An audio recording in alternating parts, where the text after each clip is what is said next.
¿Supieron por qué era el tema del epiplón?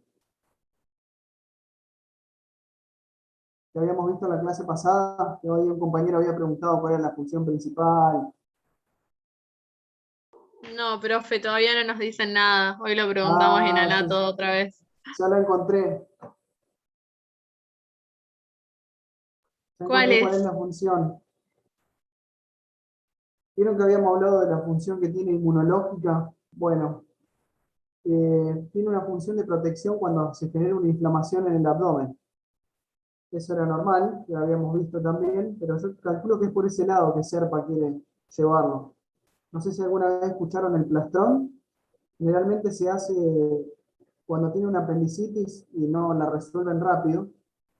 Todo el intestino se va hacia la región donde está inflamado y se produce como un plastrón, se hace como un bodoque de intestino, donde se inflama completamente el intestino e intenta resolver esa inflamación ya desencadenada por la apendicitis. Así que esa creo que es la función que quiere ser para llevarnos con esa búsqueda. No sé si le dijeron esa y dijo, no, no es esa. No les dijo nada entonces. No, no nos dijo nada todavía. Bueno, cuéntenme después. Algo parecido nos dijeron me dijo la profe, bueno, en nuestra Sí, comisión dijo la profe de Robles, algo parecido, yo creo que de es la eso. función de los epiplones.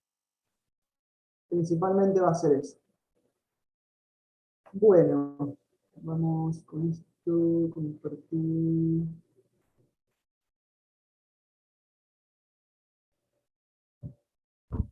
Bueno, me van avisando si hay alguien en espera. Bueno, profe. Hola chicos, yo estoy acá, me encargo yo de eso, Nahuel. Ah, buenísimo. Maya, ¿cómo estás? Bien, bien. Bueno, más que nada un repaso anatómico de lo que es el abdomen y las estructuras que vamos a encontrar dentro del abdomen es fundamental a la hora de reconocer algunas patologías. Tengan en cuenta que van a encontrar diferentes formas de dividir lo que es el abdomen. Puede ser el cuadrante superior derecho, izquierdo, como lo que estamos viendo acá, o un poquitito más complejo con subdivisiones como podemos encontrar en las que más conocen. ¿Cuál de las dos ya estuvieron? ¿Zona epigástrica, zona umbilical? ¿Esta ya la habían visto? Esta, perfecto. Tiene una región central superior, epigástrica, región umbilical, y una región hipogástrica.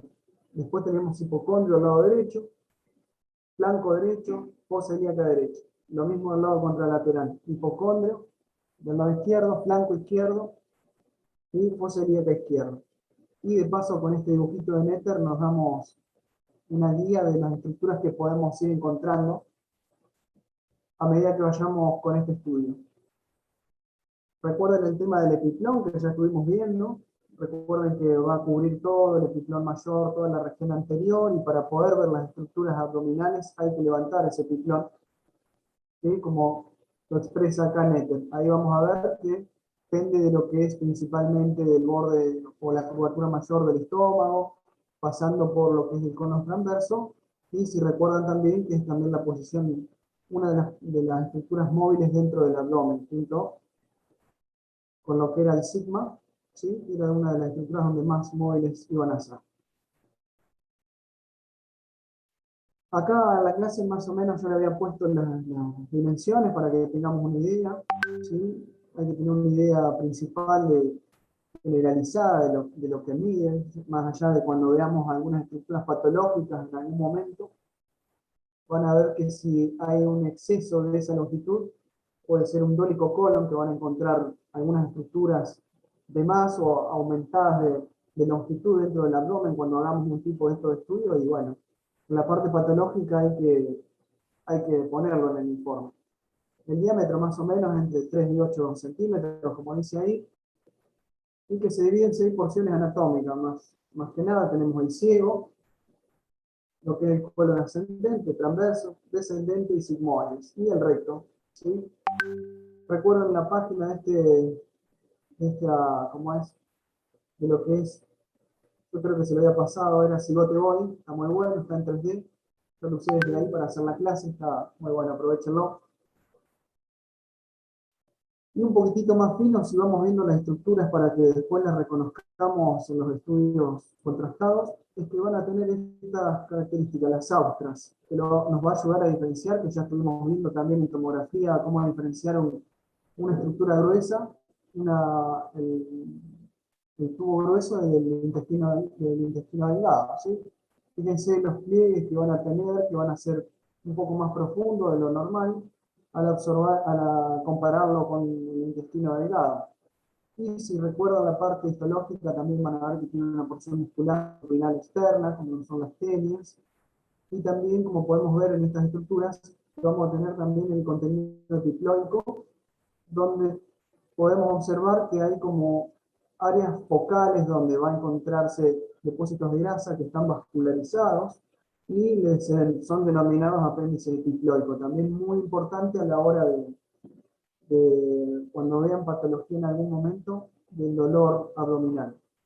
Cuando se tuercen estas pequeñas apéndices epiploicos pueden simular una apendicitis. Es muy importante reconocer eso también. Acá yo les remarcaba las austras de los diferentes pliegues semilunares para que tengamos una idea. El tamaño más que nada es lo que nos va a ayudar a definir. De los pliegues formando las austras en sí. Y los apéndices epiploicos que lo vamos a encontrar más que nada por ecografía, lo podemos identificar, o también por tomo. Con respecto al ciego, lo vamos a encontrar preferentemente normal en el humano, en la fosa ilíaca derecha. El ciego tiene un tamaño aproximadamente de 10 centímetros, 10 por 10, y más o menos una medida generalizada, y que va a estar por debajo de lo que es la válvula iliocecal, y va a estar pendiendo de él lo que es el apéndice, ¿sí? Por eso todas las inflamaciones que se generan en esa región, no sé si alguna vez tuvo la desgracia de sufrir una apendicitis, alguno haya tenido, un familiar que les cuente que le haya dolido la pierna derecha. No, profe. No, bueno, ojalá que no, pero generalmente la clínica de un paciente así les da dolor en la pierna derecha. Ahora vamos a ver por qué. Porque tiene una relación anatómica principal con una de las estructuras musculares más grandes que hay dentro del abdomen. En realidad en la pared posterior del abdomen. Si alguno ya se anima a decirlo, lo puede decir, si no, lo vemos ahora en un ratito. El músculo psoas mayor. El psoas ilíaco, ¿sí? Por eso está relacionado lo que es el colon ascendente con el psoas derecho. Y la inflamación del apéndice va a generar dolor en la pierna porque inflama no solo esa estructura, sino que puede inflamar el resto de las estructuras que están relacionándose entre sí. Acá lo que les mostraba en este dibujito era para que tengamos en cuenta dónde está la relación con la válvula iliocecal. Se traza una línea imaginaria, más o menos en imagen nosotros nos guiamos así, donde entra la válvula iliocecal, tenemos ciego por debajo y por encima lo que es el colon ascendente. Y por debajo, bien, ya en la parte final, vemos el apéndice cecal, que depende de lo que es normalmente del borde inferior del ciego. Muchas veces van a encontrar diferencias en las posiciones del ciego, del apéndice, como podemos ver en este dibujito. Normalmente es esta, o lo pueden encontrar hacia atrás, y a veces es tan largo que llega a relacionarse con el riñón derecho. Es muy importante que tengan en cuenta y que conozcan de que puede ser esta posición a veces normal, porque cuando ven, como les repito, alguna vez patología, puede que el paciente le diga que me duele atrás, y nada que ver, es que nosotros sospecharíamos diálisis renal, y bueno, toda la clínica y el descarte se puede llegar a este diagnóstico recordando que, bueno, una variante anatómica puede ser el apéndice cecal retrocecal, así.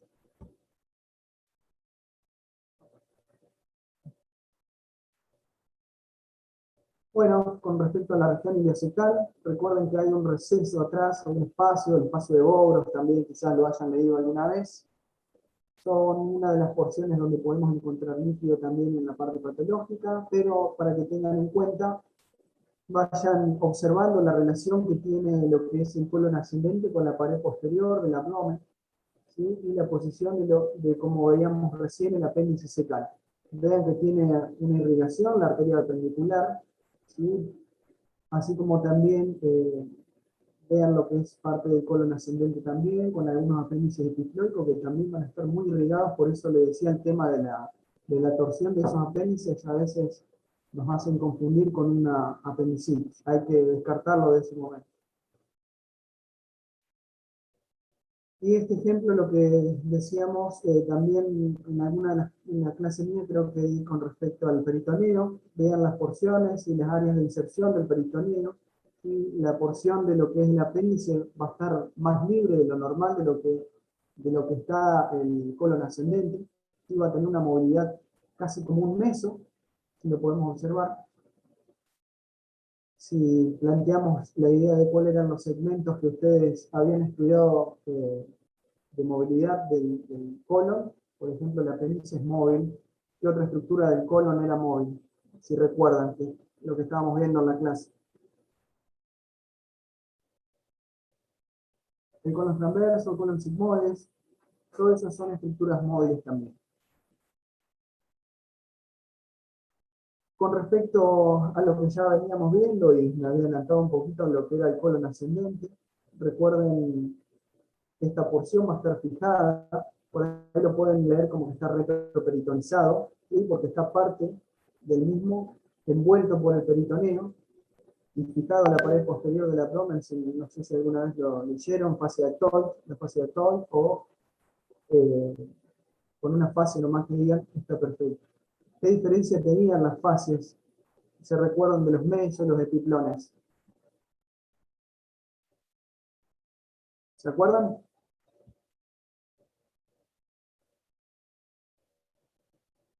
Sí, exactamente. Pero, ¿qué otra característica además estructural? No tiene Sistema de vasos ventilación. sanguíneos. Exactamente. Esa es una de las causas más importantes no causas, sino la diferencia anatómica entre lo que es un meso y el epiplón. El epiplón puede tener vascularización, pero une dos estructuras entre sí, a diferencia del meso que une una estructura a la pared posterior, pero tiene mucha vascularización, tiene vías linfáticas también que van a estar atravesándolo, a diferencia de lo que es la fase que estábamos viendo, que es de fijación más que nada a la pared posterior del abdomen. Lo importante también tengan en cuenta la porción inicial del colon ascendente, va a estar un poquitito más cerca de la pared abdominal anterior, tiene como una dirección oblicua, de arriba hacia abajo y de atrás hacia adelante. Recuerden principalmente las posiciones dentro del abdomen, porque después cuando veamos con contraste, según donde tengamos la posición del gas, nos vamos a dar cuenta de lo que nos representa la imagen, si el paciente estaba acostado o no, ¿sí? Pero vean esa posición. La región más inferior o inicial del colon ascendente va a estar más anterior a diferencia de la posterior, que va a estar bien relacionada con la pared posterior del abdomen. Recuerden con qué otra estructura el ángulo derecho del colon se va a estar relacionando, más allá que acá con este dibujito nos puede ayudar. Con el hígado, Con el riñón derecho. exacto, con la cara visceral más finito, con la cara visceral de lo que es el hígado, con el riñón derecho, o el polo inferior del riñón derecho, y medio, porque está bien también. Fíjense el repliegue que hace en el ángulo derecho para después continuarse con lo que es el cono transverso. También es importante ver esta zona a la hora cuando veamos las imágenes de los estudios. Ahí con estos Netter, los excelentes dibujos que hace Netter que hizo, vemos los apéndices en esta región también, los apéndices epicloicos, que son como áreas focales donde hay depósito de grasa, pueden estar vascularizadas, como les repito. Estas torsiones pueden generar dolor en el paciente.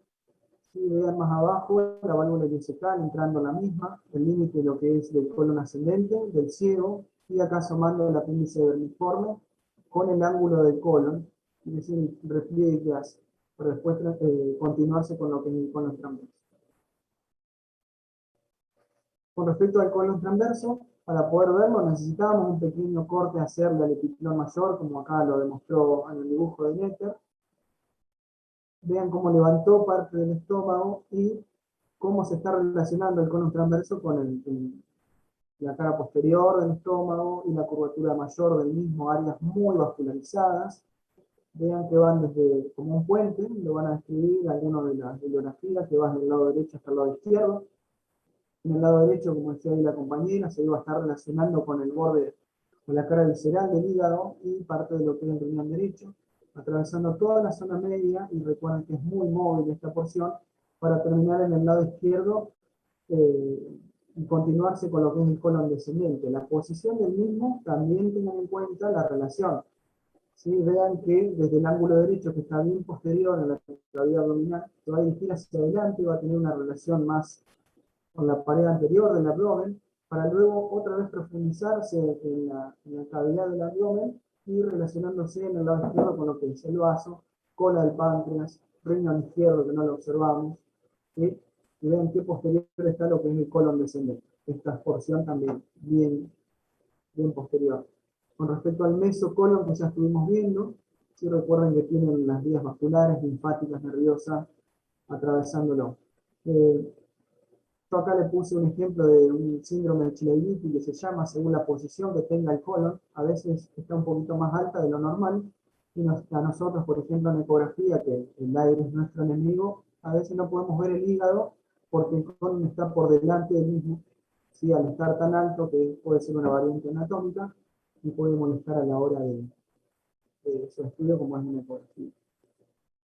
Con respecto a la vascularización, depende todo de lo que es, recuerden, la mesentérica superior, todo el lado derecho e inferior del colon ascendente, perdón, hasta la mitad, casi un poquito más, el colon transverso, para después estar irrigado toda la región izquierda por lo que es la mesentérica inferior, hasta colon sigmoides y parte del recto también. El colon descendente tiene un calibre más estrecho, como ahí le remarcaba en el cuadrito, ¿sí? Se extiende en toda la corredera oritocórica izquierda. Recuerden, son regiones donde podemos encontrar líquido libre en la parte patológica. Nosotros nos guiamos mucho en el politrauma, en el FAS, si alguna vez lo escucharon, para ver si hay líquido en esta región.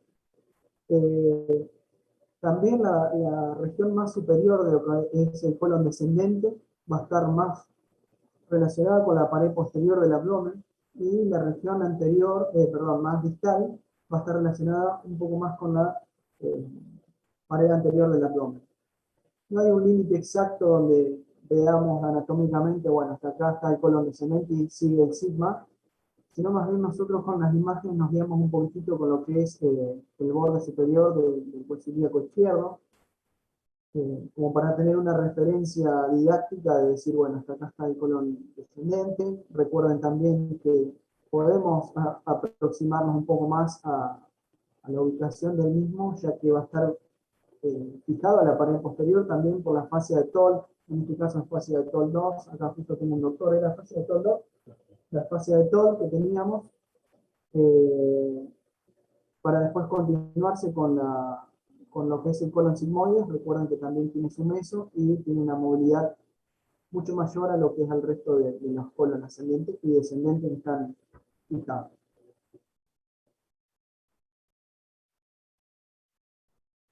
Es también importante tener en cuenta más o menos el tamaño del diámetro del mismo. Hay algunas patologías que ya la van a ver en el futuro, como es el megacolon, que por ejemplo se dan Chagas. Es muy importante nosotros ahora, cuando vean qué tipo de estudios hacemos, para tener en cuenta esas pequeñas diferencias. Van a ver que, como decía recién, el sigma tiene su meso, es una porción móvil, también tiene apéndices epiploicos para después continuarse con el recto, ¿sí? Con respecto al recto, ya este está dentro de la pelvis, y va a estar por delante del sacro. Si es una mujer, va a estar relacionado hacia adelante. ¿Con qué estructuras les parece? Con el útero. Con el útero. Y por detrás, que dije recién, ¿con quién se relaciona? ¿Con los ovarios? Por detrás, por atrás. O sea, hacia anterior con el útero y cara posterior de vagina, con la vejiga. Con Y el atrás, sacro. con el sacro, ¿sí? Entonces van a haber espacios ahora que van a tener que seguramente ya lo leyeron, pero que también lo vamos a ver acá. Van a tener entonces su relación en la mujer hacia adelante, como dijo acá la compañera, con el útero, con la vejiga, con la pared posterior de lo que es la vagina, y ahí va a generar un repliegue el peritoneo, a ver si alguno recuerda cómo se llama.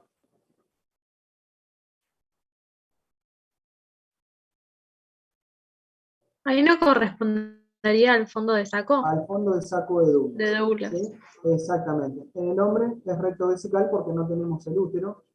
Esa es la única diferencia que van a encontrar con respecto al hombre, pero es el repliegue del peritoneo en esa región, que lo hace que sea una de las regiones más profundas dentro de la cavidad abdominal, que también es muy importante tenerla en cuenta a la hora de buscar líquido libre dentro del abdomen o alguna patología que genere un poco de líquido dentro de la cavidad, lo vamos a ir a buscar a esas regiones.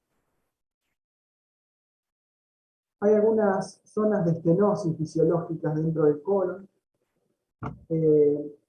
Ahora vamos a ir viendo algunas y les voy a ir mostrando cuál es la más importante, como el anillo de Cannon, y para que cuando reconozcamos estas imágenes no nos generen, no nos llame la atención, es normal, es patológico lo que vemos, no. Bueno, hay 7 áreas específicas anatómicamente donde podemos identificar, ¿sí? Principalmente esta, el área de Cannon, donde más fácilmente es de encontrarla. Las otras, el esfínter de Bussy también quizás lo leyeron, que es una de las diferencias anatómicas que nosotros podemos encontrar ayudados con lo que es la válvula ileocecal, ¿sí? Para diferenciar lo que es el colon ascendente de lo que es el ciego, más que nada. Pero en esta región es donde más anatómicamente, por ahí sí, cuando tengan la oportunidad de ver a algún preparado, ir a buscar estas regiones, que es una de las zonas más fáciles de encontrar. Y ahora sí, ya luego de ese repaso veloz de anatomía, ahora sí vamos a ir viendo algunas técnicas para estudiar estas porciones del intestino grueso. ¿Cómo vienen hasta ahí ustedes? ¿Vienen bien? ¿Los mareé? ¿Los aburrí? Sí, sí, profe, se entiende bien. Perfecto. Con respecto a este estudio, si alguno no leyó nada todavía, ¿conocen este estudio? ¿Cómo se hace? ¿Qué cosas se usan? ¿Cómo se prepara el paciente? Si alguno tuvo algún familiar que hayan tenido que hacerle algún estudio de colon. No, parece que no. Bueno, Puede ser principalmente por, Sí, decime. no, digo, si puede ser por un enema. Sí, se hace principalmente por el colon por enema, para, para hacer un estudio dinámico, pero también podemos estudiarlo por tomografía también. Van a ver que hay software virtuales que permiten ver el colon. Acá nosotros lo tenemos para hacer, pero no es tan, es como un chiche, nosotros lo vemos como algo para agregar a un estudio, pero no para hacer un diagnóstico principal, ¿sí? Porque muy burdo, no tiene por ahí los datos anatómicos que nos puede brindar, por ejemplo, un colon por enema, a diferencia de que es un estudio incruento porque hay que hacer un enema al paciente, tiene que tener una preparación especial, pero ¿qué les parece? ¿Qué pedirían en este estudio ustedes? No es necesario que sepan patología, pero obviamente tenemos que estudiar el colon. ¿Conocen alguna patología que les pueda servir? O que ustedes les genere alguna duda, alguna clínica del paciente, a ver, dolor abdominal. ¿Le pediríamos a todos un enema, un colon por enema?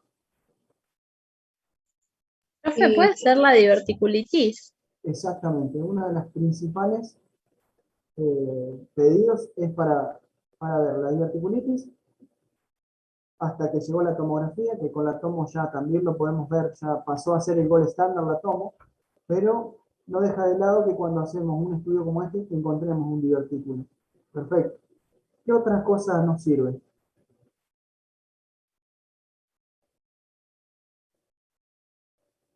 La apendicitis por ahí está en el límite de lo agudo, de lo quirúrgico, por eso esto es un estudio más allá, como les digo, incruento, no te ayuda a definirlo tan rápido, ¿viste? Es como, no lo usamos para la apendicitis, usamos otros métodos, ecografía, tomografía, quizás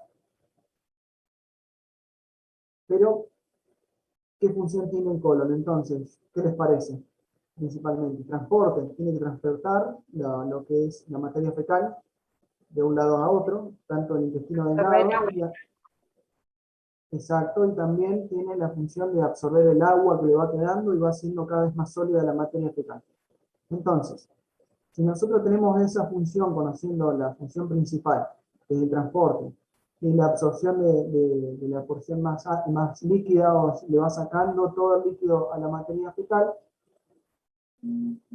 tenemos que ver alguna alteración en el transporte, por ejemplo, que puede ser un cáncer, que puede ser un pólipo, que puede ser alguna masa que nos permita identificar que el paciente no pueda ir bien de cuerpo, o que tenga estreñimiento, o que tenga al revés, que tenga diarreas crónicas. A veces con este estudio nos permite identificar algunas patologías como esta.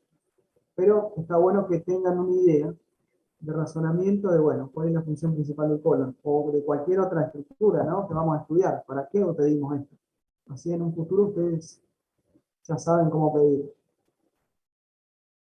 Bien, ahí la compañera había dicho el enema varitado, que es uno de los estudios que se realiza. También podemos ver la RT simple de abdomen, ¿puede servir? Sí, también puede servir para estudiar el colon, y una porción del mismo, sí, porque si un paciente viene con dolor abdominal, está distendida, la panza dura, y hacemos una placa y tiene el colon aumentado de tamaño con un diámetro enorme, y eso podemos identificar, bueno, sí es el colon, bueno, es una estructura de tejido digestivo de intestino, de hígado.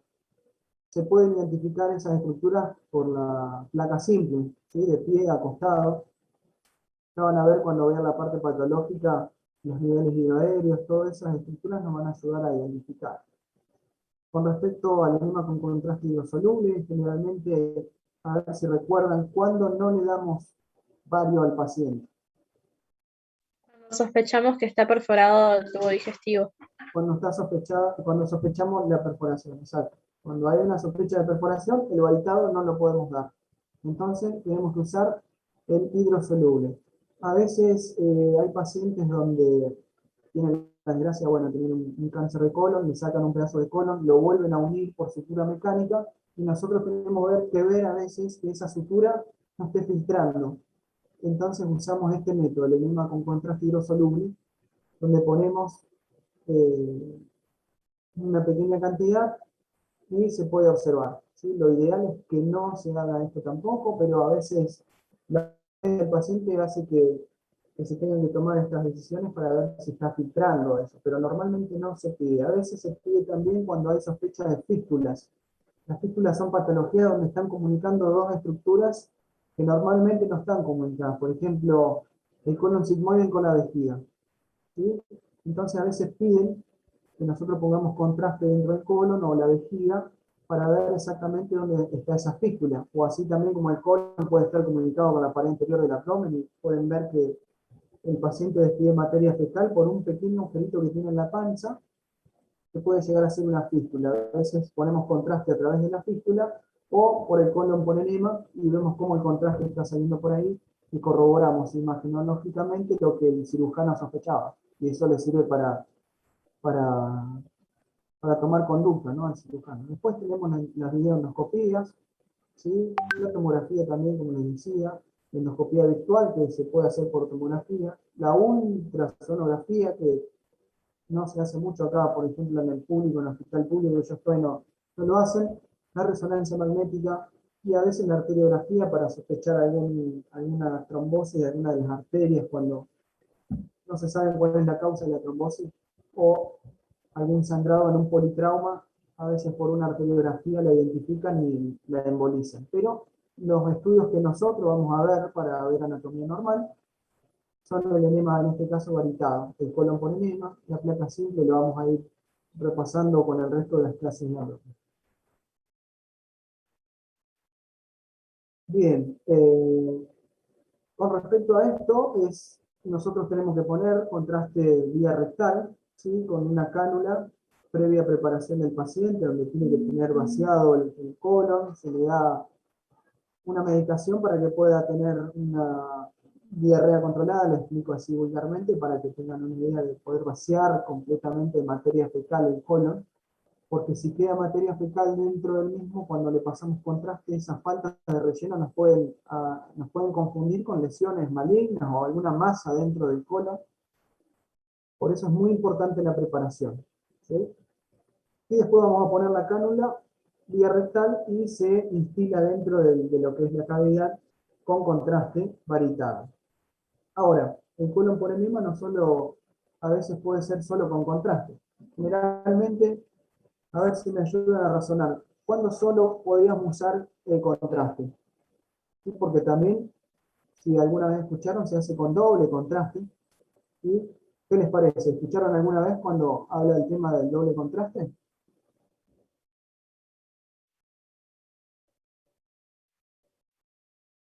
¿No? No, profe. No escuché, perdón. No, que nunca escuché. Bien. Para descartar que no haya algún problema en la función, una de las funciones principales del colon, que era el transporte. ¿Sí? Si nosotros estamos instilando ese material de contraste, estamos viendo en vivo, en dinámico, porque estoy pasando el contraste y mirando en una pantalla, si vemos que el contraste queda y no pasa, bueno, o ahí el paciente no pudo evacuar completamente la materia fecal, o hay una masa o hay alguna patología que no está permitiendo el pasaje de contraste. Entonces ya con eso, ya la primera fase del estudio, que es el paso del contraste dentro del colon, tenemos que ver que pase completo y que no tenga dificultad en su paso, ¿sí?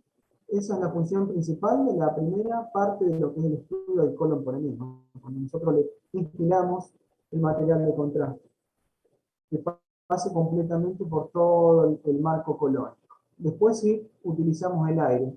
El aire lo podemos también instilar, se utiliza como una bolsa, es un recipiente donde va a estar el contraste varitado, que nosotros los vamos a llenar con agua y aire, se cierra, mientras estamos observando que está pasando el contraste, como podemos ver en esta imagen, el contraste cuando llega hasta la mitad de lo que es el colon transverso, le dejamos de pasar contraste, porque si no podemos llenar completamente, se nos pasa de contraste todo el colon y ya llega al intestino delgado, y el estudio no queda tan objetivo como se lo explico recién. Utilizamos un poquito de contraste y después un poquito de aire. Es recontra molesto para el paciente, porque hay que instilarle aire, va a sentir que se está inflamando por adentro, un aire controlado, se va apretando la bolsa a medida que pasó el contraste, para poder no solo pintar las paredes del colon, sino también distenderlas un poco y ver que esa distensión no haya ninguna imagen anormal que se prolongue dentro de la cavidad. Pero, bueno, me había adelantado a lo que había explicado acá en la clase, ¿sí? Rellenamos el bario por vía rectal, esto es un llenado completo, ¿sí? El colon, como les decía, con doble contraste, no solamente bario, sino también aire, tenemos que instilar y después al paciente lo vamos a ir a hacer cambiando de posición para que tengan una idea de por qué lo hacen, pobre hombre, si encima que le están poniendo enema, le están poniendo contraste, le están insuflando, lo hacemos girar como una vuelta completa dentro de la camilla, para un lado y para el otro, pero para que tengan una idea, eso lo utilizamos para ir jugando con lo que es el aire y el contraste. ¿El aire qué les parece? ¿Dónde tiende a ir el aire dentro de una cavidad normalmente? Hacia arriba, exactamente. Entonces con eso es lo que nosotros vamos a ir jugando. Si alguna vez, con esto me voy a deschavar medio que soy medio viejo, había un jueguito que era con una pelotita y vos la tenías que ir moviéndola para que salga de una región, no sé cómo se llama eso, que tenía una pelotita. Bueno, acá tenemos que ir jugando. Era tipo un laberinto. Exactamente, que era como un laberinto. Acá casi, para que ustedes tengan una idea, es casi lo mismo. Vamos a ir jugando con el contraste. Si nosotros lo ponemos en una posición, el contraste va a ir de un lado, el aire para el otro. Lo mismo si queremos ver, por ejemplo, el colon, la región derecha del colon, el colon ascendente.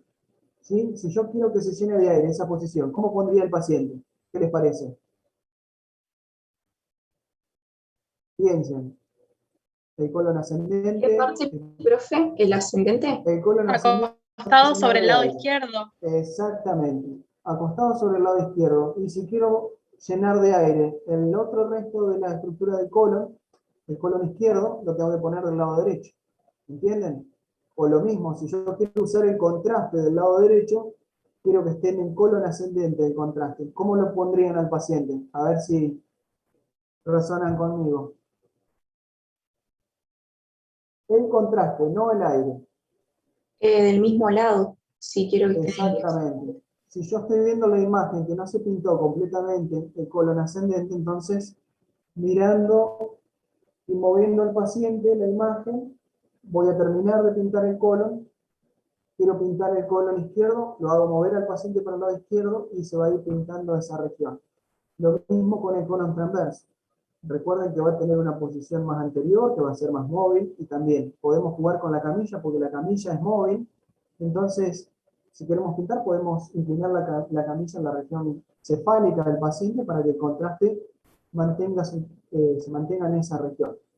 Pero para que tengan una idea de cómo trabajamos, es un estudio muy rápido y, bueno, incruento porque el paciente está un poco molesto. Pero, bueno, algunas de las indicaciones que ya estuvimos viendo, acá en el cuadrito ya se los dividí en dos: las colitis crónicas, ¿sí? Los pólipos, ¿sí? Son por ahí palabras en patología que todavía no conocen, pero ya lo van a ir viendo. Pero todas estas son las indicaciones: alguna masa abdominal extrínseca, alguna masa que no principalmente esté en colon, pero que esté en alguna región del abdomen y genere un efecto de masa. Por eso cuando pasamos el contraste, y si no pasa, podemos descartar una de esas patologías para pedir otro estudio, como una tomografía de abdomen, una sospecha de obstrucción, alguna neoplasia, alguna hemorragia gastrointestinal. También se pide. Las contraindicaciones: la colitis ulcerativa, fulminante, el megacolon tóxico, la perforación de víscera hueca, como estábamos viendo en el vario no utilizarlo en este caso, y si por alguna razón ponemos en la balanza donde le podemos ayudar al paciente, solo vamos a usar el yodo, no vamos a usar el vario en este caso. Las retransitaciones también, exacto. Alergias al vario, no podemos darle. Algunos embarazos, los primeros meses de gestación, no podemos hacer el estudio cuando están embarazadas en los primeros trimestres. Y en el periodo inmediato, poscolonoscopía, porque puede haber alguna pequeña lesión o puede haber alguna perforación de la que no estamos enterados. Por eso siempre en el colon, antes de iniciar el estudio, no es que ponemos al paciente y ya arrancamos. Siempre conviene hacer una placa de frente, de abdomen de pie, para ver dónde estamos parados, a ver si no hay algún signo de perforación, porque ya les digo, estos estudios no se piden a todos los pacientes, no le hacemos por hacer. Generalmente cuando piden esto, el paciente tiene alguna patología. Con respecto a la preparación, más que nada para que sepan, no es necesario cómo lo hacemos nosotros, pero que conozcan más que nada por qué nosotros a veces necesitamos, como les decía, esa preparación, ¿no? Que el paciente pueda evacuar completamente la materia fecal. No sé si conocen alguna medicación como agentes anticolinérgicos, la iosina, la buscapina, si alguna vez a alguno le han inyectado buscapina. La función principal de la misma es para que pierda el colon la peristalsis, mantenerlo un poco más quieto para poder observar todas las estructuras del mismo y que no nos haga, que no nos juegue en contra con el contraste, ¿sí? Que lo mueva todas esas cosas nos ayudan a poder estudiar un poco mejor lo que es la pared del colon, poniéndole esta medicación. Algunas contraindicaciones para que tengan en cuenta, donde no utilizamos esta medicación, solo para que lo conozcan. Simplemente tengan en cuenta principalmente las medidas dietéticas y laxantes que utilizamos para la preparación del paciente, como les explicaba, para que puedan evacuar completamente y no nos generen un problema a la hora de la evaluación de las paredes del colon. Algunas de las cosas que utilizamos, para que conozcan también, ¿sí? Es una cánula. Nosotros, si el paciente, previa análisis de la historia clínica del paciente, vemos por qué le piden el estudio, Si tiene, es muy importante, más allá de que estamos viendo anatomía normal, yo ya les voy metiendo algunas cosas médicas. La historia clínica es fundamental, chicos. Fíjense siempre en cada estudio de revisar por qué antecedente tiene, cirugía, perfecto, todo hay que. Y según qué antecedente el paciente tenga, tenemos algunos utensilios que nos van a ayudar para poder hacer este estudio, como es la cánula común.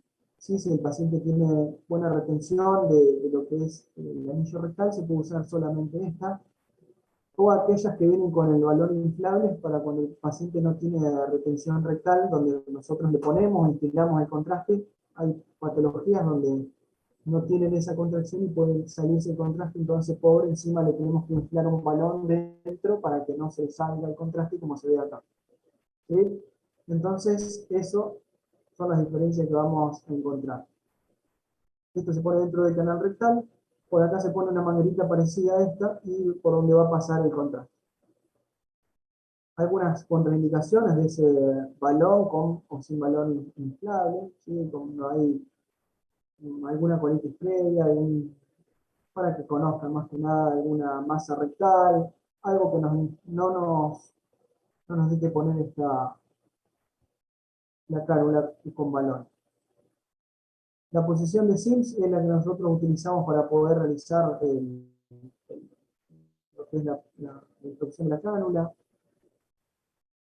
Esto era uno de los protocolos que nosotros usamos, ¿sí? del hospital, para que tengamos en cuenta. Y estos son algunos ítems que yo le había puesto para que tengan una idea de cómo tenemos que ir estudiando a medida que va pasando el contraste. ¿Sí? Vamos a ir estudiando principalmente la porción inicial o distal de lo que es el tubo intestino grueso, que el colon sigmoide, panorámica del culto dorsal, lo vamos a ir moviendo, como le decía al paciente. Vamos a ver las ambas flexuras o ambos ángulos colónicos, ¿sí? El ciego también es muy importante ver, el recto, los espacios entre el recto y el sacro también es muy importante tenerlo en cuenta, y lo vamos a ver con el perfil de recto, como acá yo se lo indicaba, y también una vez ya la parte final del estudio, ver que el contraste en qué momento pasa a través desde el colon hacia el intestino delgado. Si nosotros pusimos el contraste y pasó de una, bueno, ahí ya podemos evaluar también que la válvula no está cumpliendo su función principal. Puede ser una de las patologías de que el paciente puede tener una diarrea crónica, donde la válvula ilíaca, si recuerda, tiene como un pequeño esfínter, o la válvula propiamente, como lo dice, que según hay alguna presión específica que no recuerdo de fisiología, donde va a permitir el pasaje junto con la contracción del intestino delgado de la materia fecal para la fase final de transporte y absorción de líquido, como decíamos. Eso es muy importante evaluar también en este estudio.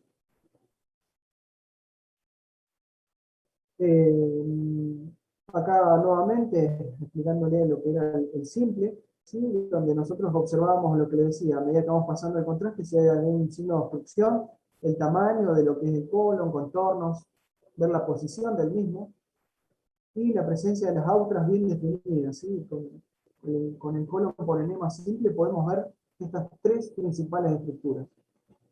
La parte estructural anatómica, si hay una obstrucción al flujo, y que esté en la presencia de las autras, porque a veces pueden tener algunas patologías congénitas donde pierden las autras y pierden una de las funciones principales del colon, que es la absorción de líquido, pero eso ya lo van a ver con la parte patológica. Entonces, pasando ya el colon por enema con doble contraste, no solamente podemos ver lo que observamos en los tres primeros ítems, sino también acá, al inflar lo que es la cavidad del colon, también podemos ver el patrón mucoso, algunos pequeños defectos de llenado de la mucosa, algunas prolongaciones dentro del mismo, como son los pólipos, si hay algún relieve en el patrón mucoso, y que se distingan todos los segmentos del colon, porque a veces pueden haber anillos patológicos que pueden, si nosotros desconocemos los que habíamos visto, el decano es el que más fácilmente que podemos encontrar por este método, pero si tenemos ese anillo en un sector donde normalmente no está, bueno, tiene que llamar la atención y ver con las estructuras con las cuales se está relacionando. Un tumor en otro lado puede generar un efecto de masa o alguna lesión en el paciente que pueda comprometer y comprimir la luz del colon. Esto es lo que estuvimos hablando y razonando hace un ratito con respecto a las posiciones del paciente. Fíjense, el aire lo representa en color negro y el bario en blanco. Según la posición que tengamos del paciente, en decúbito dorsal o en decúbito ventral, es donde vamos a encontrar el aire. Fíjense el bario, si el paciente está acostado de espalda, el bario va a estar distribuido en lo que es el colon ascendente y descendente. ¿Por qué? A ver si me habían escuchado. Y así sería una pregunta de examen, ¿no? ¿Por qué en un paciente acostado el bario está en esa región?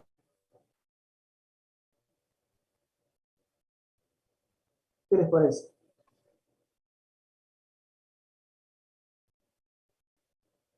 Claro.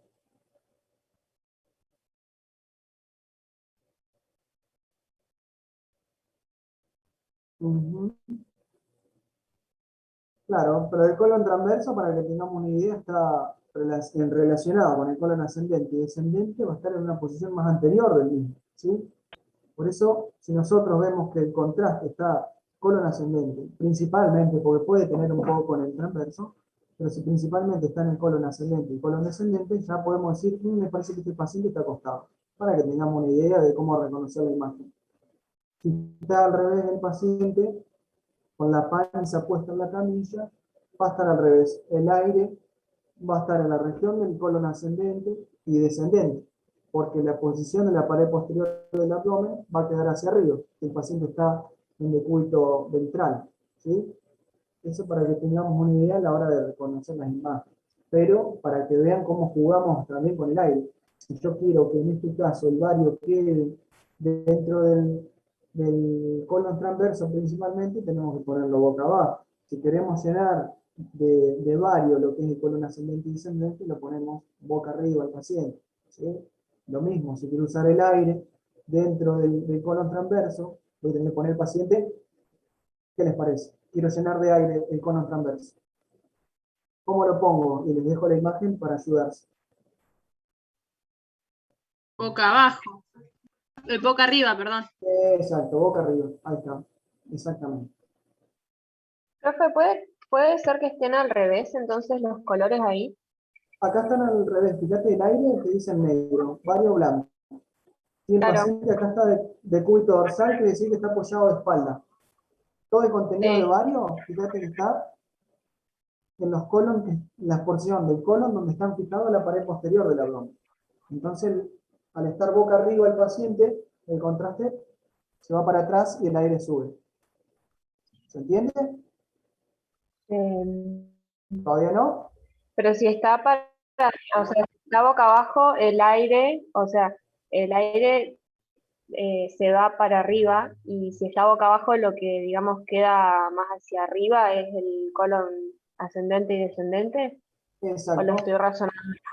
No, Y entonces no, está bien. Fíjate acá. Fíjate en el decúbito ventral. Acá quiere decir que el decúbito ventral está boca abajo, está con la panza apoyada en la camilla. Fíjate que el aire negro, el aire sí, está en el sí. colon. ¿Sí? Este dibujito es representativo. A veces confunde, por eso quería detenerme a ver si razonaban conmigo. ¿Sí? Entonces, Sí, no, lo estaba entendiendo como que estaba al revés, el primero boca abajo y el segundo exactamente. boca arriba. Perfecto. Entonces queda depurada esa duda. Volvemos una vez más a un breve resumen de eso, para que quede claro también para el resto. Si el paciente lo tenemos con la espalda apoyada en la camilla o en decúbito dorsal, las porciones más posteriores de lo que es colon ascendente, colon descendente, van a estar pintadas con contraste, mientras que las regiones que van a estar más relacionadas con la pared anterior del abdomen van a tener aire. ¿El ciego puede tener también aire? ¿Qué les parece? Porque en este dibujo pintó todo el colon ascendente. ¿Pero qué les parece el ciego? El paciente Me acostado. parece que no. Me parece que no, profe. Perfecto, el ciego tendría un poquitito de aire, porque tiene como tiene una posición medio oblicua, ¿sí? Entonces va a estar más cerca del ciego de lo que es la pared anterior del abdomen. Entonces cuando está acostado podemos encontrar que el ciego tenga aire, tenga un poquitito más de aire que el resto del colon fijado. Perfecto ese razonamiento. Bueno, este era un ejemplo que quería mostrarles más o menos de cómo tenemos que hacer una de las páginas tan buenas, métanse, se llama Nucleus Medical. Le da todos ejemplos anatómicos virtualmente de cómo va a ir pasando el contraste, en este caso con un estudio de colon por enema. Pero también hay un montón de otros para cerebro. Métanse, está muy bueno. Le dan una explicación en inglés, pero bueno, el inglés no es tan difícil, así que métanse. Bueno, fíjense cómo va todo el pasaje de contraste dentro. Esto es lo que es la cánula con esa válvula que nosotros inflamos para que nos vuelva el contraste, entrando dentro de la cavidad rectal, pasando por sigma, colon sigmoide, colon ascendente, hasta transverso, ¿sí? En toda la estructura que lo podemos observar. Métanse en la página de Tower. Bien, comenzando con la porción inicial del colon sigmoide, vean cómo podemos ver las austras normalmente, ¿sí? ¿Y qué les parece? ¿Tenemos contraste solamente en el colon sigmoides o es un estudio con doble contraste? Parece con doble contraste. Exactamente. ¿Y por qué es doble contraste? Se ve el aire también. Exactamente. Tiene aire. ¿Cómo lo veo el aire en la placa acá?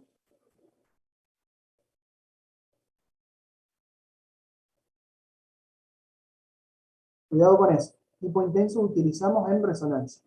En tomografía, radio denso. Exacto, la placa creo que escuché por ahí. Radio lúcido, radio opaco. El contraste, ¿qué les parece? El contraste es radiopaco. Exactamente, entonces el aire radiolúcido, perfecto. ¿Y qué me ayuda a identificar estas estructuras? Yo ya la dije recién, a ver si me escucharon, ¿cómo se llaman estas?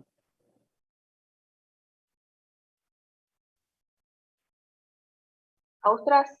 Las austras, exacto, exactamente. Eso ya me ayuda a identificar y vean que el tamaño, a grosso modo, o longitud de lo que es el sigma, es normal. Porque a veces van a encontrar pacientes que tienen un sigma larguísimo y eso se llama dólico sigma. Y después, cuando vean, otra vez les digo lo mismo, con patología, van a ver estreñimiento que tenga el paciente, que le cueste ir de cuerpo. Una de las causas son esas. Y con este estudio, lo primero que hago cuando estoy viendo el colon sigmoide, mirá qué largo que es.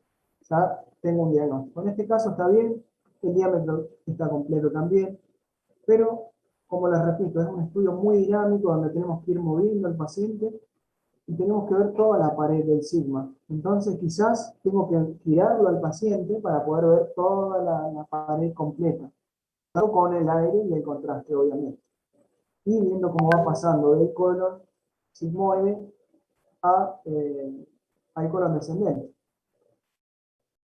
Fíjense, el límite que nosotros poníamos anatómico, y depende también mucho de la posición, de que si está medio angulado el paciente, más o menos hasta acá nosotros decimos colon descendente y acá sigue el colon sigmoides.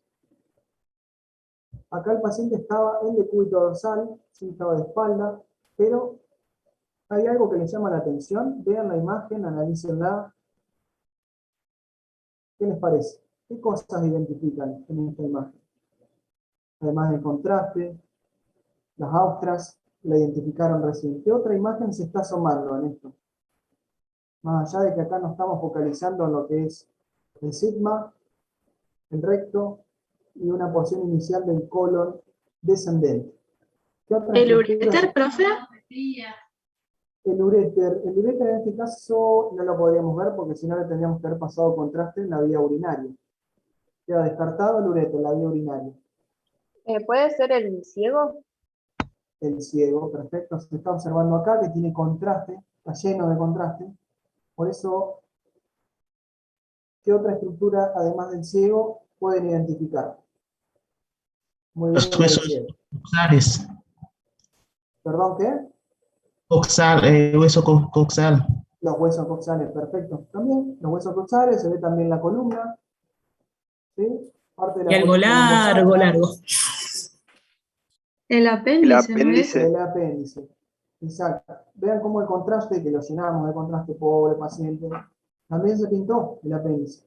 Ahí una compañera había dicho una apendicitis, y no lo usamos esto para una sospecha. Pero si nosotros justo estamos haciendo el estudio y vemos que el contraste está saliendo, el paciente tiene dolor abdominal, me dice, mira, tengo un dolor burdo, me tomé unos diclofenac, y nosotros vemos que el contraste no queda dentro de la cavidad y empieza a volcarse dentro de lo que es la cavidad abdominal, bueno, sí, podés hacer diagnóstico de una apendicitis, y sí, perforada, pero no solamente podríamos tener este signo, sino el paciente va a tener dolor, va a tener aire dentro de la cavidad abdominal, por eso la placa siempre de pie, simple de abdomen para comenzar, pero fíjense, también podemos reconocer lo que es la estructura apendicular en este caso, con una posición más medializada, está un poquito hacia arriba y es bastante larga, más de lo normal, pero lo podemos encontrar así.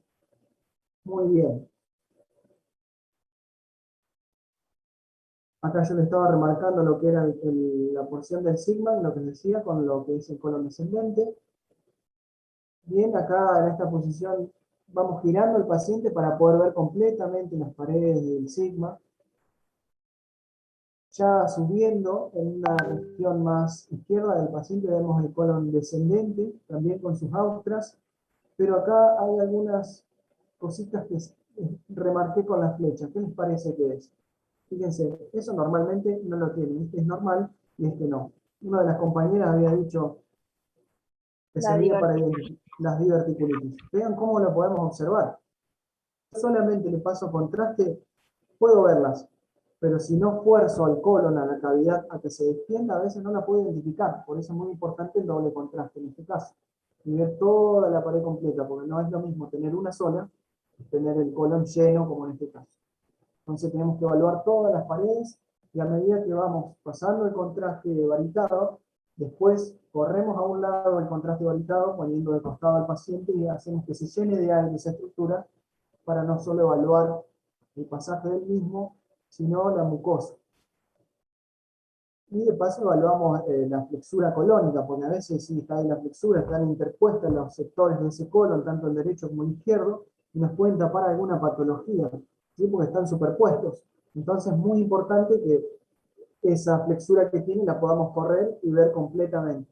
Hay que mover el paciente, mover la camilla, y tenemos que intentar ver todas las porciones. ¿Qué había puesto acá? Un ejemplo que dábamos nosotros cuando también utilizamos a la hora de hacer el doble contraste, la distinción de los pliegues para poder ver completamente la mucosa dentro de los mismos. Recuerden que es un estudio muy molesto, a veces no intentamos ver completamente la distensión del pliegue, pero ya identificando, ya a medida que vamos haciendo estudios, el ojo ya se va entrenando y no es necesario llegar a este momento para extender los pliegues del paciente con el aire, pero también sirve para descartar patologías. Lo van a ver y vean los pliegues de paso, como aprovechamos para ver la porción anatómica de las austras y la relación de lo que es el colon transverso con el resto de la cavidad abdominal. Va a estar atravesado, si vemos por detrás, su relación bien posterior con lo que es la columna lumbar, torso lumbar. En este caso, ¿qué porción les parece que estamos del colon? Colon transverso. Colon transverso. ¿Qué posición les parece que tiene el paciente?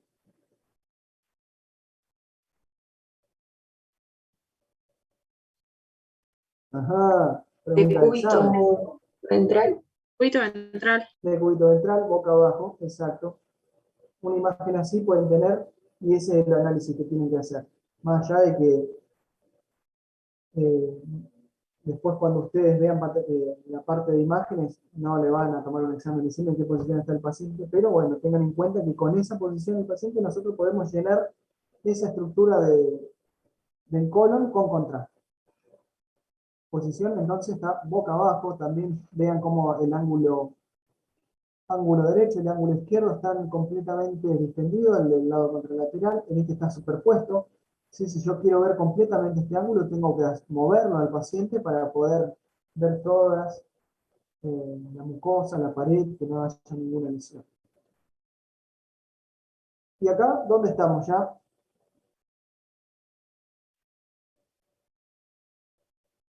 ¿Qué les parece? ¿Puede que sea el ciego, profe, y el colon ascendente? Estamos en el ciego, colon ascendente, y ahí se asoma una imagen que estábamos viendo hoy, El sigmoide. el sigmoide perfecto por acá, y acá hay alguna estructura que tiene El contraste apéndice. también. El apéndice secal, exactamente, ¿sí? Mira, es el mismo paciente, donde le pasé tantos contrastes pobres que, bueno, normal, le pasé la cantidad normal, pero bueno, se le pintó también el apéndice. Vean también las ampollas normales, vean que pueden ser bastante profundas las mismas, ¿sí? Tenganla en cuenta para que no lo identifiquen como algo patológico. Y vean la diferencia, si recuerdan, con el intestino delgado. Si tenemos una tomografía y vemos las austras de una estructura que no la tiene, eso nos va a ayudar también a identificar anatómicamente de lo que es colon, de lo que es intestino delgado.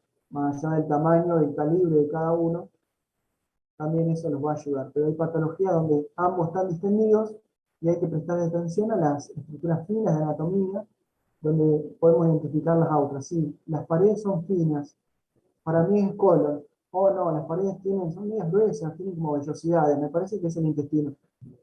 También usamos esa parte anatómica para identificar cuando hay una patología que la distensión abdominal no nos ayuda a identificar si estamos en un colon transverso o intestino delgado, en una pseudoobstrucción o una obstrucción, donde nos pueden generar este problema, y ya bueno, vamos a esas minuciosidades anatómicas para reconocerlos.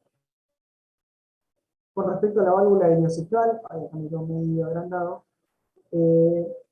la utilizamos como les dije, a ver si me habían escuchado en la porción inicial de la clase. ¿Qué tenemos que evaluar? De la válvula ileocecal, más allá de la anatomía normal de la misma. La función principal de la misma, ¿qué les parece?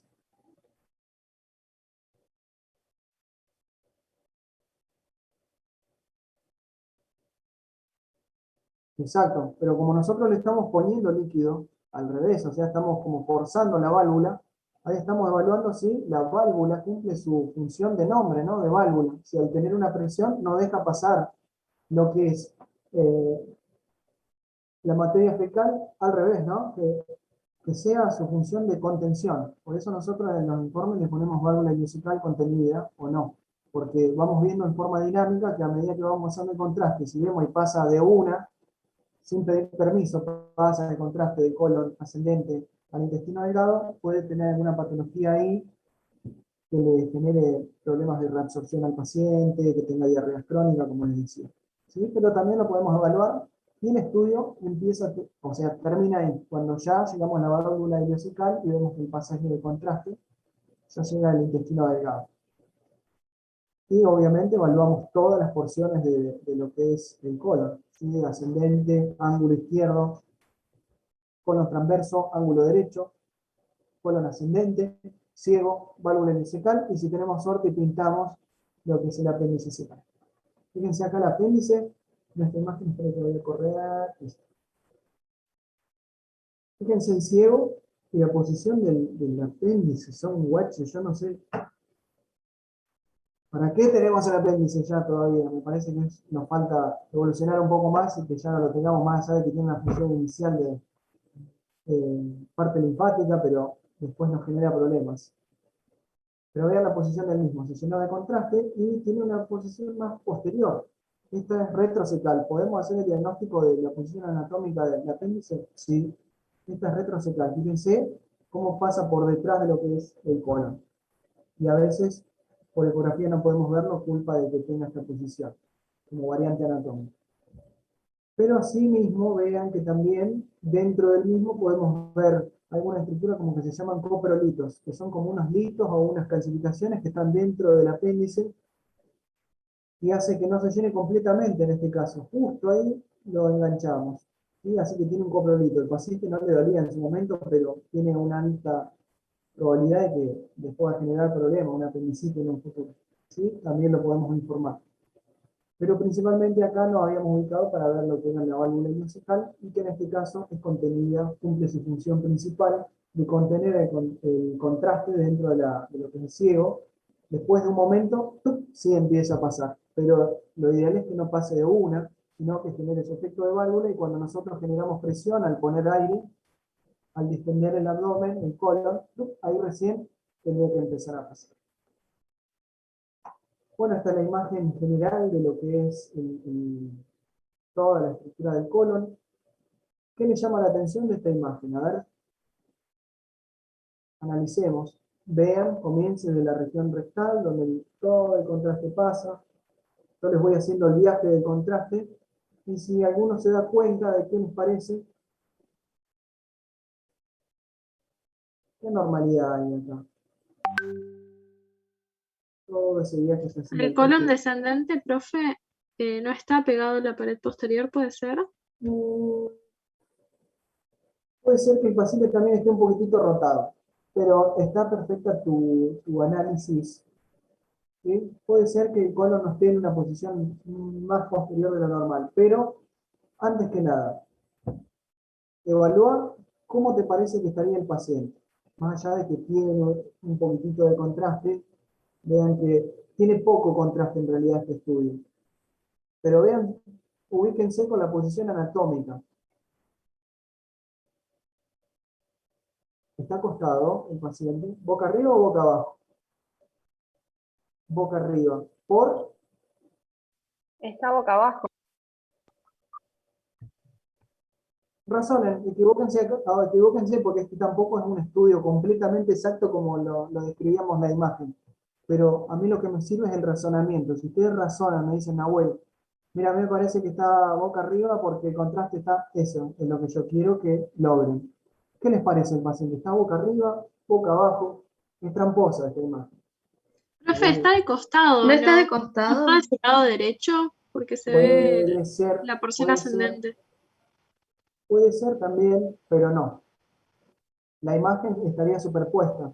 Imagínense que el equipo con el que utilizamos tiene una posición donde solo permite moverse el tubo hacia longitudinal o un poquito hacia los laterales. No es que se mueve como un arco en C, si alguna vez conocieron algún equipo donde podemos hacerle o sea, que se mueve el paciente junto con la camilla y lo siga como en una tomografía. No, no tenemos esa posibilidad. El paciente está acostado, boca arriba, boca abajo, y si está de costado, van a estar superpuestas, porque es como una placa de perfil que le hacemos en el abdomen. ¿Se entiende? Así que descartado que el paciente esté de costado en este caso. ¿Está boca arriba o boca abajo? Yo decía que estaba boca abajo porque la parte del colon transverso se ve como hacia posterior del ascendente y el descendente. Se van aproximando, se van aproximando. Sí.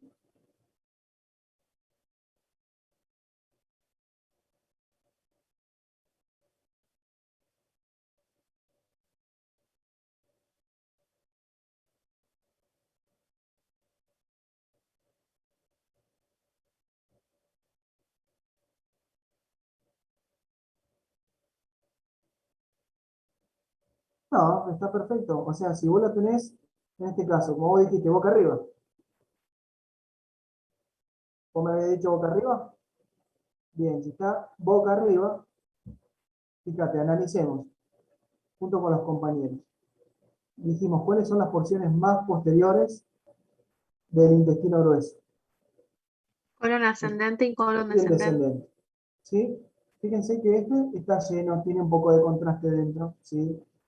Sí, puede ser, perfecto. Entonces está boca arriba, mirando. Pero del otro lado, ¿por qué no tiene? Porque la región posterior, si el colon descendente también está bien a posterior. ¿Sí? Es medio tramposa la imagen. Si me van diciendo de las dos formas, está bien. Pero yo lo que evalúo es el razonamiento en la imagen. Más allá de que este paciente tenía poquito contraste, pero ese razonamiento es válido. Si me dicen boca y la abuela está boca abajo, ¿por qué? Yo le daría el ok también. Bueno, tenés razón, está boca abajo. Que no estaría boca arriba. Sería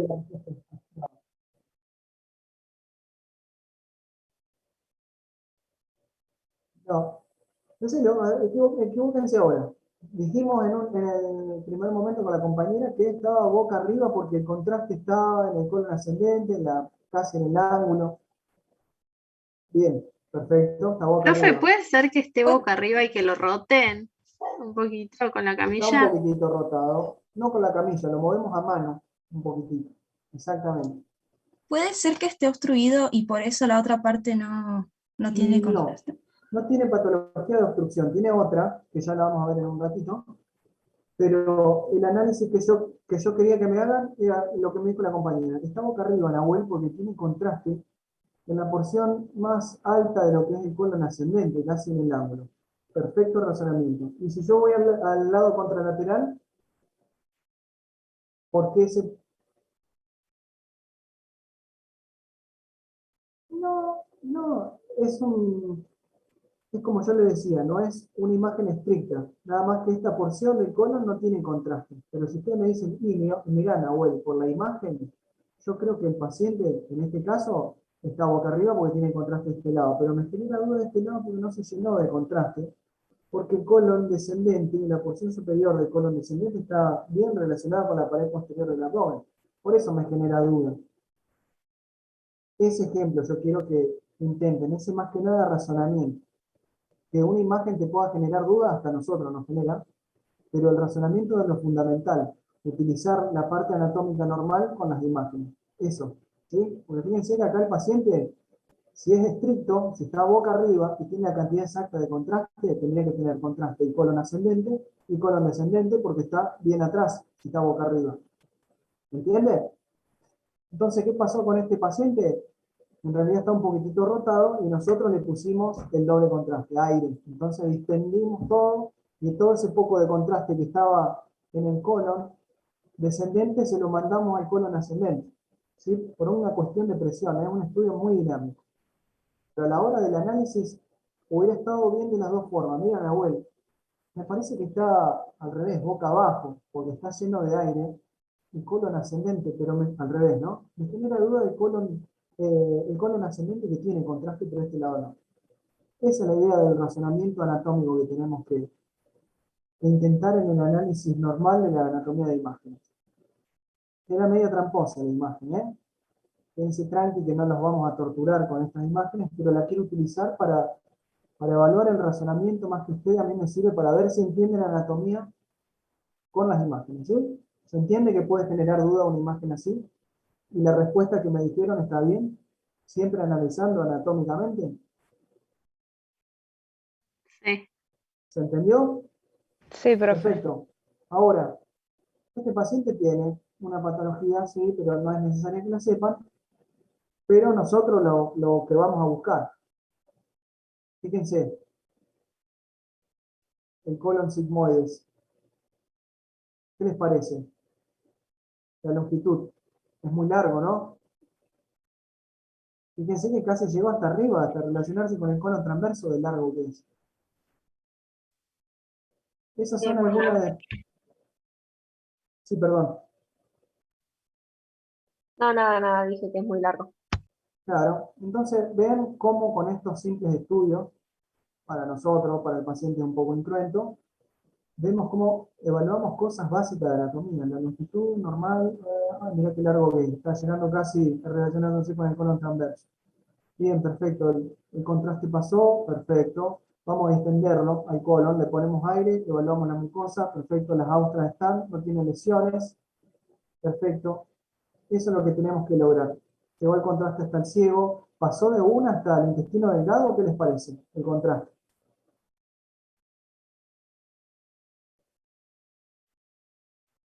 No. Entonces la válvula ileocecal, ¿cumplió su función o no? Sí, Sí, lo profe. Perfecto. Vieron cómo con pequeñas cositas anatómicas hicimos el diagnóstico normal de un estudio de abdomen, más allá de que, bueno, no está normal este paciente porque tenía ese dólico sigma, que se llama. Y algunas de las patologías que podemos identificar para que conozcan y para qué usamos esto, fíjense, estos defectos de relleno que genera el contraste cuando nosotros le ponemos contraste varitado y distendemos un poco el abdomen, yo veo ese repliegue ahí cuando le paso el contraste, digo, esa falta de relleno, o es materia fecal o hay algo. Entonces, si ya le pasé en contraste, ¿qué voy a hacer para poder ver mejor la pared? Voy a intentar distender el colon. Entonces, cuando yo le paso el aire, insuflo lo que es el colon, no se distiende esta porción. Entonces, vean cómo con este estudio podemos identificar patologías de la cavidad, ¿no? Como un cáncer de colon, un pólipo. Vean en esta otra imagen más central cómo ya ese efecto que genera, ¿sí? Ya está completamente la luz del colon disminuida de tamaño. El paciente claramente va a venir con síntomas clínicos cuando tiene este estilo de patología. Pero bueno, hay que evaluar estas cosas, que el pasaje de contraste sea normal, que la distensión de las paredes del colon sea normal, que no tengan estas anormalidades en la pared del colon, ¿sí? Saber identificar las paredes normales, para cuando observemos este ejemplo de la diverticulitis que tiene el paciente, y en este ejemplo de efecto de relleno que tienen, cómo nos pueden ayudar a acercarnos a definir una patología tan importante como esta, ¿no? Un cáncer de colon, como se observó acá en la videocolonoscopía. Vean la proyección hacia adentro de este pólipo, y bueno, se toma muestra de esa región y el paciente inmediatamente se le va a tomar conducta, ¿no? Y previamente evaluar que no haya ninguna metástasis en el resto del cuerpo, que se llama estratificación, que la hacemos por tomo, y si no, el paciente se opera y se le saca esa porción de colon. Otra imagen también, observen cuando nosotros distendemos, pasamos el contraste varitado e intentamos distender lo que es la cavidad del colon. Ese ejemplo que acá está remarcado con las flechas, se llama el signo de la manzana mordida o el servilletero, ¿sí? Vean cómo el colon acá no se distendió, la mucosa es irregular, todo nos indica a que es una patología mitótica, un cáncer, ¿no? Con respecto a la diverticulitis, vean las paredes del mismo, cómo están irregulares, están asquerosas la pared, comparándola con el resto que se ve normal, vean esto, ¿sí? Cuando nosotros pasamos contraste, tenemos también que descartar estas patologías. Y eso es todo, chicos, creo. Si no los mareé mucho, ¿cómo anduvieron hasta ahí? Bien, Bien, profe, profe. estuvo re buena. Buenísimo, ahí yo les dejo la bibliografía, que seguramente en la clase también está, para que chusmeen, no dejen de chusmear esas páginas que les dejé también para que observen ahí en internet. Si no te voy, el radiografía está muy bueno. La exploración radiológica del aparato digestivo está en la bibliografía, creo que lo subí en el PETCO, y también está impreso en hoja, creo que se lo dejé en el hospital, es decir, ahí en la Facu. También está el NETER, que es la introducción al diagnóstico por imagen, que también ahí lo doné, está ahí en la Facu. Chusméenlo, está muy bueno, el que tenga oportunidad de comprarlo. Es medio caro, pero vamos a ver si puedo comprar otro para dejarle ahí en la Facu y lo puedan tener. Así que aprovechen para ver eso, y si tienen alguna duda, aprovechemos ahora. Profe, yo tengo una duda con respecto a la válvula en la que iliocecal. Sí, Yo había leído en el Latarjet que esta no actúa como válvula, bien, debido a que no cumple esa función, ya que no va a poseer como los músculos, como claro, sucede en lo que es el esfínter pilórico. claro. Podés encontrar algunas controversias en los libros, y está buenísimo que le prestes atención a esas. Vas a ver quizás, ¿cómo era que se llamaba el libro? El Michels. Fíjate la anatomía normal del Michels. A veces te puede llegar a explicar un poco mejor, más allá del Latarjet, que se fija principalmente en la anatomía. ¿Sí? Ya un poquito con la cirugía te van explicando la función principal, más allá de que tenemos los libros de fisiología también. El Michels te va a explicar, yo creo que lo leí desde ahí, tiene la función principal anatómica. Si tienen la posibilidad de ver algún preparado, vean cómo se proyecta dentro de lo que es el ciego, la válvula ileocecal. Entonces imagínense si hay un aumento de presión dentro del ciego o el colon ascendente, esa porción ¡tuc! Se va a cerrar y ese es el efecto. Si no, no se llamaría válvula tampoco. ¿Sí? Ya tráemelo a la tercera que vamos a hablar acá. Pero no, es una válvula, tiene una función principal de válvula. ¿Sí? Profe, Nosotros incluso tenemos, sí. creo que se dejó de llamar válvula, creo que se llama Miren, ampolla. ampolla. Bueno, pueden haber algunas diferencias. Yo hasta el día de hoy, y en el estudio que hacemos dinámico, hay que evaluarlo. Más que nada para que tengan en cuenta si hay alguna patología en esa región de la válvula ileocecal que no permita contener la materia fecal que está dentro del colon, que ya pasó desde el intestino delgado al colon, y no hay nada que no permita que esa materia fecal que les digo, en el colon vuelva, que no impida que vuelva esa materia fecal del intestino delgado, no sé por qué se deja de llamar válvula, no tiene función de válvula, porque lo tiene, es una válvula. ¿Entendés? Que cumple la función de válvula, convengamos. Cumple la función de válvula, por ahí si cambia el nombre, bueno, sí pueden cambiar. Quizá anatómicamente no, digamos, no tenga los elementos que la formen, pero sí no es un esfínter, eso sí que está O es claro. un esfínter, exactamente. Es una ampolla, bueno, puede cambiar, pero la función principal es esa, que la materia fecal que ya pasó al colon no vuelva al intestino delgado, asociado también con la ayuda de las contracciones del colon, del intestino delgado, que van a permitir eso. Pero si hay alguna patología que impida que no se vuelva esa materia fecal al intestino delgado, bueno, ahí vemos con la tercera que pasó, o que yo no estoy tan actualizado, que puede pasar, pero creo que estoy bastante actualizado en ese sentido. Pero está bien que vean esas diferencias y que las comenten para que nosotros también prestemos atención a esas cosas, a esas pequeñas diferencias que van largando los libros, que por ahí se nos pasan de largo. Pero está bien el razonamiento. Pero no me acuerdo cómo era tu apellido, tu nombre, que habíamos charlado con respecto a la válvula. Prestarle atención a otras Vilca. bibliografías también. Bien. Bueno, Chusmealo, profe, sí, porque tomalo solo como una tarea y para que nos saquemos todo también esa duda, pero chusmealo con el resto de sí. los profesionales también, a ver qué opinan y hagamos un debate de eso, que está, a mí me encanta debatir de anatomía y me gusta. Bueno, profe, sí, yo solo estudio de Latarset, capaz tenga que ver otras No, bibliografías. chusmealo, esas pequeñas dudas que te dan, así como me dijiste a mí, che, profe, tengo duda de esto. También depuremos duda con anatomía, a ver qué opina el doctor Serpa o el resto de los profes. Y si quedan dudas, utilicemos los otros medios de internet, busquemos bibliografía. Yo mismo ahora voy a poner a chusmear porque soy bastante medio nerd en ese sentido, así que lo voy a estudiar, lo voy a ver.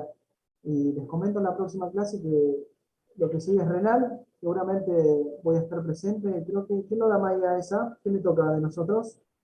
No me acuerdo. Bueno. Yo doy renal la semana que viene, después... Bien, renal. Si les queda duda, en la parte antes de empezar con Maya, charlamos con eso. Así como vimos hoy el tema de los epiplones, lo tomamos como tarea para la próxima clase y vemos eso, lo vemos. Bueno, profe, lo voy a plantear al teórico entonces. Perfecto. Sí, o buscarlo Perfecto. de diferentes libros, a ver qué A ver qué explicación opinan. tenemos, como buena discusión nuestra, está buena eso. Bueno, chicos, ¿alguna duda? ¿Les quedó claro? ¿Qué les parece? No, estuvo buena la clase, profe. Bueno, me alegro. Nos vemos entonces el martes que viene con Renal. Bueno, profe, gracias. Bueno, profe. Bueno, Chao, Chao. profe, gracias. anden bien. Chao, profe, gracias.